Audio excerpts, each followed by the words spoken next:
Let's start with cellular respiration. And cellular respiration is, it's an interesting process. It's kind of like how our cells breathe. So let's start off with a bit of a discussion. So I want you to put in the chat box, what comes to mind when you think of the word respiration or cellular respiration?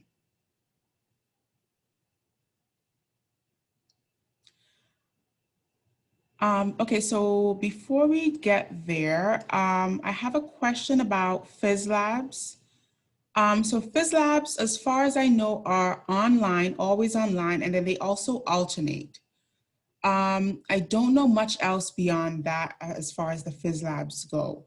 I would reach out to Dr. Schlater or Dr. Jalazny, but they are online always, and they alternate. So if you had Phys last week, then you should be in anatomy this week and vice versa. If you're doing anatomy online, then you may have both anatomy and Phys this week. Okay, I hope that makes sense. But yeah, reach out to them with more details as far as anything beyond that, okay? All right, so drop in the chat box, what comes to mind when you think about cellular respiration? So respiration is a word I think we kind of heard before, most of us. Cellular, we know, meaning of the cell or about the cell. So what comes to mind when you think about this term, cellular respiration? I'll give you a couple of minutes to kind of think over that a little bit and then put some responses in the chat box.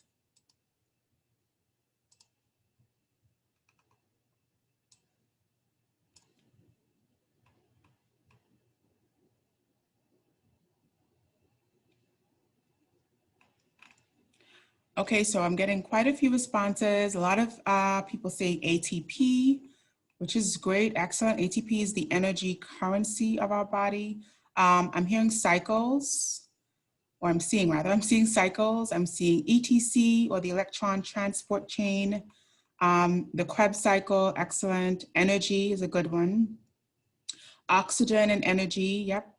More ATP, Krebs cycle, O2, CO2, ATP, excellent. So energy currency and then some of the major byproducts there. CO2 and O2, cycles, reduction, it's a good one. Oxygen and energy, cell breakdown, Krebs cycle, and I'm also seeing aerobic. Okay, so some really good responses as far as what we initially think about when we think about cellular respiration.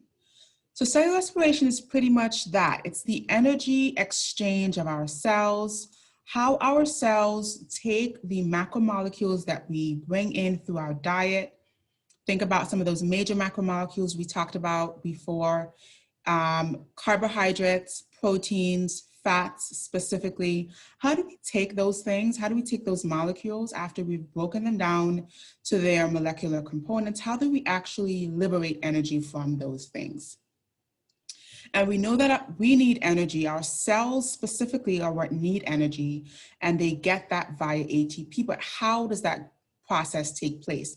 How do we go from a teaspoon of sugar to ATP, right? How do we go from bread to ATP? That's pretty much what cellular respiration is all about, okay? It's the transfer of energetic demands from the macromolecules we eat into a currency that the body can use, which is ATP. So let's start off with a few practice questions. All right, so our objective is to understand how our bodies use biomolecules to harness chemical energy. And let's start by talking a little bit about some of those energetic terms. So I'm gonna launch this poll and I will give you a minute to poll in an answer, okay?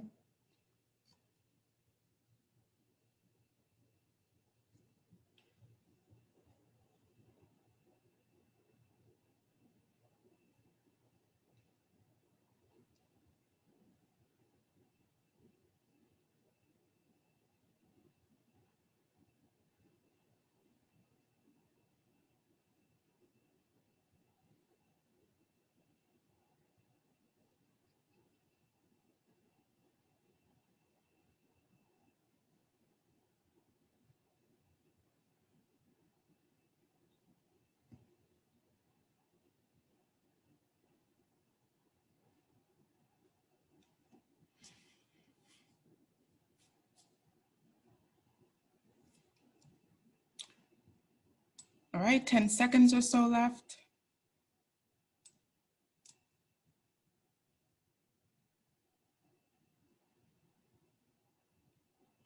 Okay. So let's end the poll here. So let's look at the question. Energy is released when proteins are broken down into amino acids. So the reaction is, a lot of people said C, exothermic and catabolic. And that is correct. Okay, so exothermic, meaning that energy was liberated, right? Energy is being produced. Catabolic is another term for that, to describe that type of reaction.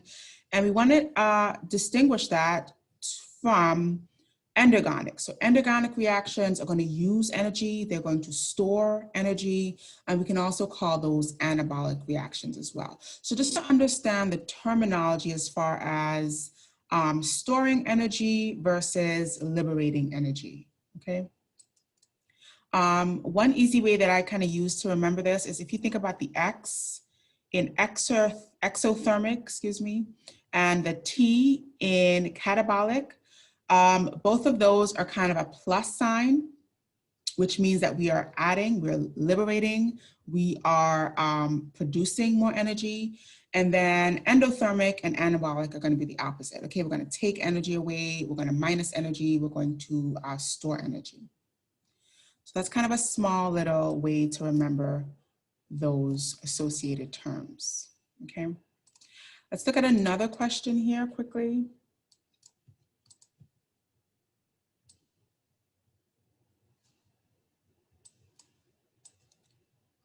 Okay, all right, here we go. So let's look at another question.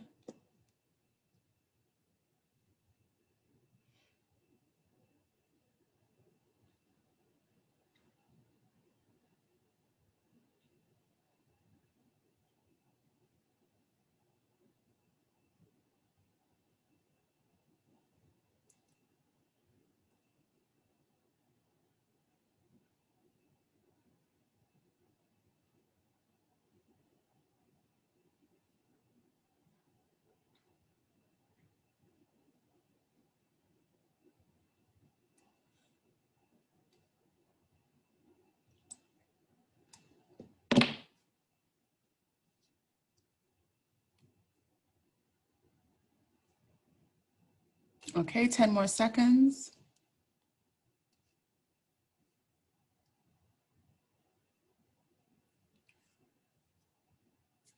All right, so let's look at some of these responses. I'm going to share the responses. Okay, in an endergonic reaction, there is, most persons selected A, more energy in reactants than products, okay? This is not true, okay? The answer here is actually B. So if we think about an endergonic reaction, this is a reaction we said that is using energy. And so if we look at what the reaction is requiring, what the substrates or reactants in that type of reaction, the energy is not in the reactants, it's going to be in the products, it's going to be in what we make, because we're taking the energy, we're storing it up, and so the end product of an endergonic reaction has the energy stored in those products. If we think about that in the opposite scenario, in an exergonic reaction, the product, the energy, excuse me, is going to be in the reactants, right? Because we're going to be taking those reactants, liberating them to release energy. And so the energy is going to be in the reactants that we use to elicit energy from this reaction. So in an endergonic reaction, the energy is stored in the products, what we make at the end of that reaction, whereas in an exergonic reaction, the energy is stored in the reactants, what we invest in the reaction in order to liberate the energy, okay? I hope that makes sense because most of you selected A, which is not correct. So just make sure you have that correct. If you've got any additional questions on that, be sure to put them in the chat, okay? All right, so let's keep moving here. Let's actually get into the topic here. I'll wait for a few seconds and see if there are any questions.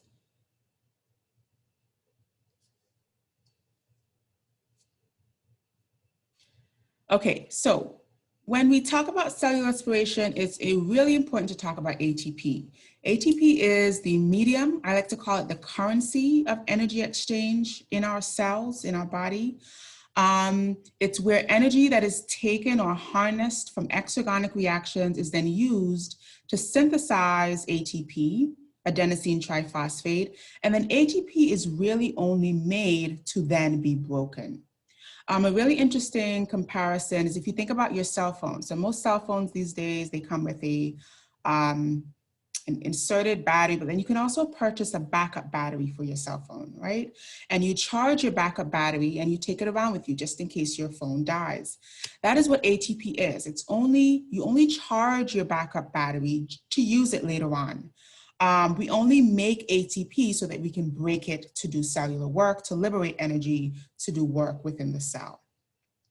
If we look at the structure of ATP, it's really based in one of our nucleotides. We talked about adenine, which is one of our purines, one of our nucleotides. We've got this ribose sugar here. We've got this ringed nitrogenous base attached. And if we add this nitrogenous base, right, it has two rings, it's a purine, it's adenine. If we add that to the ribose sugar here, this creates adenosine. And then on top of adenosine, we can add some phosphate groups. If we have one phosphate, it's monophosphate. If we have two phosphates, it's diphosphate or ADP. And then if we have this third phosphate, it becomes a triphosphate or ATP, okay? Now, really interestingly here, within this third phosphate bond, this has the ability to store quite a large amount of energy. Okay, so when we see ADP, it doesn't have energy associated, but when we add that third phosphate, there's a lot of energy stored in that third phosphate bond. And so this is how we can make ATP as a reservoir for energy, and then we can break ATP to liberate that energy that's stored in that third phosphate bond. Okay. Let's talk about how we actually synthesize ATP. So ATP is made by phosphorylating ADP. We said ADP was not as energetically productive or efficient, so there's not much energy in ADP. But once we add that third phosphate on, we can now store a lot of energy in that bond. And then if we break that ADP, we can synthesize ATP. If we add that phosphate along with the energy to ADP, we synthesize ATP, and then as a byproduct, we synthesize water, which makes this a condensation reaction.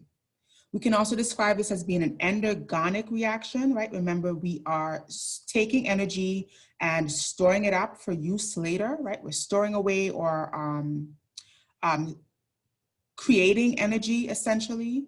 And so as we can see, the energy is stored in the products. If you think back to that practice question we had, because this is an endergonic reaction, the energy is really stored up in that ATP, which is the product of this reaction.